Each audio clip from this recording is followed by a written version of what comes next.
안녕하세요. 경제 유캐스트에 저는 파키하는 김 기자입니다. 안녕하세요. 윤 기자입니다. 윤 기자님, 제가 네. 방금 전에 저희 회사에 있는 이데일리 TV라는 계열사가 있는데 네. 거기 생방을 잠깐 출연하고 왔는데 네. 힘드네요. 힘들죠. 방송 예. 출연은 힘듭니다. 생방이었나요? 예, 생방이었는데 생방송은 더 힘들죠. 얘기를 하다가 네. 모니터에 비친 제 모습을 본 거예요. 네. 깜짝 놀라가지고 시선 처리가 안 되는 거예요. 네. 시선 처리 잘 하시죠. 네, 그러니까 유튜브도 항상 제가 보면서 느끼는 것 중 하나가 네. 이게 제 눈알 굴리는 게 막 안 보이거든요. 이게 눈알 굴리는 네. 게.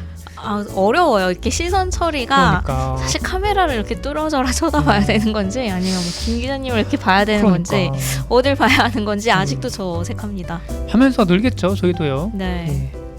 오늘은 아빠가 알려주는 경제 이야기 아알경 시간이고요. 오랜만입니다. 시장의 가격 결정과 변동에 대해서 얘기를 좀 해볼게요. 네.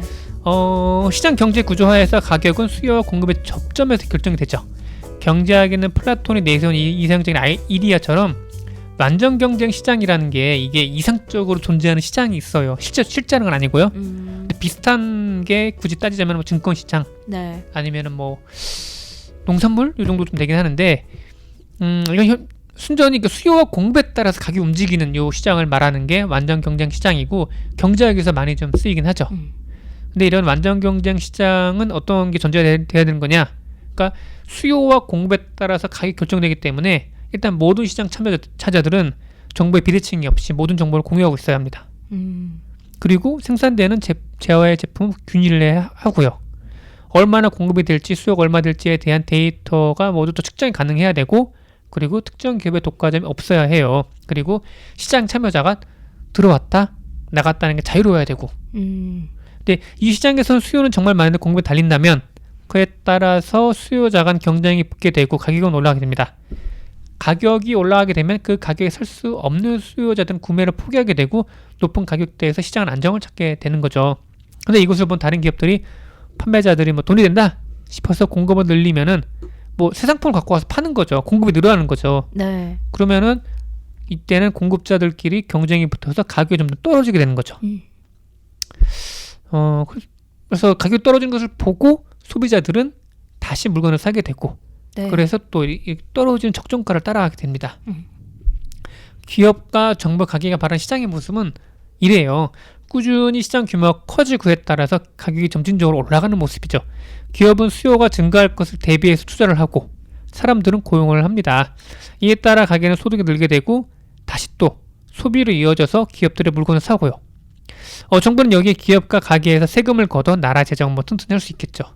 이게 그 선순환적인 경제 성장 모델 구조이고, 지금의 뭐 금융 지원이나 아니면 여러 가지 뭐 정부의 대책이 이런 모델을 만들려고 찾아가려고 하는 건데 쉽지가 않죠.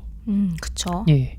기업의 투자가 늘고 그에 따라 생산된 제품 양이 많아지고 소비자들이 이를 소비하면서 경제가 확장되는, 즉 경제의 호황기를 다시 좀 가져오려고 애를 쓰고 있는 건데, 그런데 공급이 늘어나는 만큼 소비가 늘어나지 않을 때도 있어요. 지금과 같은 상황이죠. 네. 일단 인구가 우리가 말이 좀 늘어나는 게 이제 오히려 자연 순감이 되고 있는 상황이 왔죠. 네. 소득에 비해 지나치 가격이 높다거나 부동산이 좀 예를 들 수 있겠죠. 예. 소비의 양은 한정되어 있는데 과잉 경쟁과 과잉 생산으로 기업 스스로 제품에 진짜 쓰러지는 경우가 있긴 합니다. 이럴 때 경기가 나빠지고 부실했던 기업이 정리가 되는 거죠. 이런 게 강도가 커지면 1930년대 대공황이 오는 거죠. 이게 근본적인 이유는 엄청난 당시에 이제 그 산업혁명 이후에 생산 기술이 엄청나게 발달하면서 양 자체가 늘었는데 그에 반해서 소비할 수 있는 인구의 수는 많지 않다 보니까 과잉 생산, 과잉 투자로 재고가 쌓이고 빚이 늘어나면서 기업들이 부실해졌던 거죠. 그때 깨달았던 게 이게 경제는 무한정 확장할 수 있는 게 아니구나라는 것때 이제 깨달았던 거에 되고요. 이때 뭐 기업이 돈을 빌려주는 은행들은 같이 부실화되는 건데, 네. 이때 자본주의를 폭정의 기관차처럼 내비뒀다가 공멸할 수 있겠다는 각성을 하게 된 거죠. 정부가 이제 조종자 역할을 하게 되는 건데, 최근에 코로나19 사태에서도 우리는 당연하게 보고 있잖아요. 근데 사실 30년대만 해도 이런 걸 갖고 논쟁을 좀 많이 좀 했다고 하더라고요. 결국 이제 그때 당시에 대선에서 이제 프랭클린 루즈벨트가 이러한 부분, 정부가 지금 나서가지고 경제를 지원해야 된다라는 이런 이론을 갖고 이제 입후보했고 그게 채택이 돼서 뭐 선거에서 이제 뭐 채택이 된 거죠. 당선된 거니까. 그렇게 해서 이제 본격적인 이제 뉴딜 정책을 했던 건데요.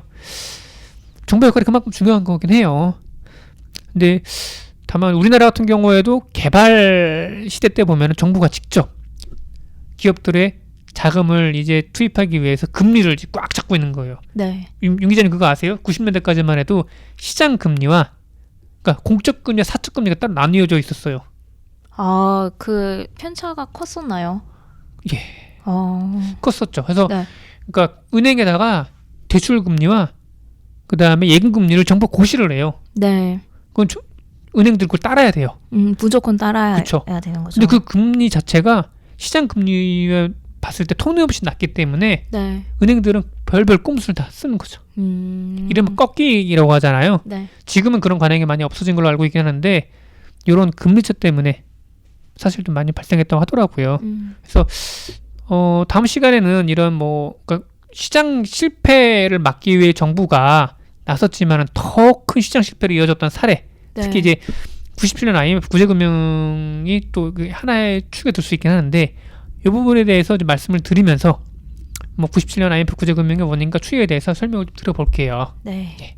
오늘은 여기까지 마치도록 하겠습니다. 네, 들어주셔서 봐주셔서 감사합니다. 네, 감사합니다. 저희 방송 잘 들으셨나요? 질문 있으시거나 궁금하신 점 댓글로 남겨주세요. 여러분의 좋아요와 구독이 저희들에게는 큰 힘이 됩니다. 항상 믿을 수 있는 방송이 되도록 노력하겠습니다.